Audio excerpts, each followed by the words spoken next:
Nakasagutan po si Environment Secretary Gina Lopez at ang kinatawan ni Finance Secretary Sunny Dominguez. Naganap po yan nung ikalawang pulong ng Mining Industry Coordinating Council o MICC. Hindi naman nakadalo si Dominguez.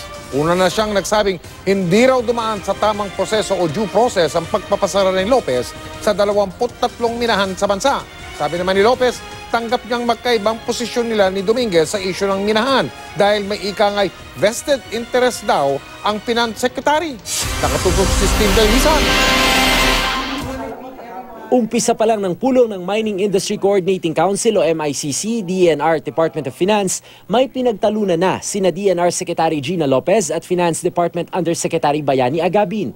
Gusto kasi ni Lopez na pahintulutan ng media na saksihan ng pulong. The guidelines say transparency, and do we have anything to hide? Yes, ma'am. But We transparency. do have something to hide. We don't, ma'am. We don't. Okay, so let them there. We just have our meeting, and then they can have nothing to hide. No? You try to avoid showboating and everything, okay? And that's what we are trying to do, ma'am. Now, yeah, I don't know. You call it showboating. I call it transparency. okay, yes, ma'am. But I'm not showboating here. Sabi ni Agabin, pwede naman ilahad ang mapag-uusapan pagkatapos ng pulong. Idinaan na lang sa botohan kaya pumayag si Lopez. Okay. You're lucky I didn't say this. The Philippines is a matriarchal society, and you have to obey me. And I'm older than you. Dati nang tinutulan ni Lopez ang pag-review ng MICC sa desisyon ng DENR na ipasara ang 23 minahan at isuspindi ang 5 pa. Para kay Lopez, recommendatory lang at pag-aaral sa kabuuan ng mining industry ang dapat gawin ng MICC.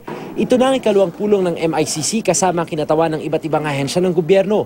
Dito na pagkasundo ang pumili ng 5 team na may tig-5 miyembro mula sa mga eksperto sa kalikasan, batas at pananalapi na susuri sa mga minahan at kapakanan ng mga residenteng naninirahan malapit dito. Dapat walang koneksyon o hindi nagtrabaho sa mining company, hindi kabilang sa pro o anti-mining groups at higit sa lahat walang vested interest. Nagkasundo ang MICC na ilalagay na criteria ang social justice sa gagawing pagsusuri. Nagkaisa rin sila na recommendatory at hindi bababago ang naunang pasya ng DENR sa mga ipinasarang minahan. Pero sabi ng Finance Department, isusumiti rin nila ang resulta ng MICC audit kay Pangulong Duterte. If you will look at EO 79, the mandate is to review existing operations, and it is recommendatory. Nasa Japan si Secretary Dominguez kaya di nakadalo sa pulong. Ani Lopez, hindi pa sila nagkakausap. The table's really big. Have you seen the Malacanang? It's good for the people in the cabinet not to openly fight. No, I think we may have different points of view. Let's just let them know. We each work according to how we see life and according to our principles, and then bahala na what happens. No?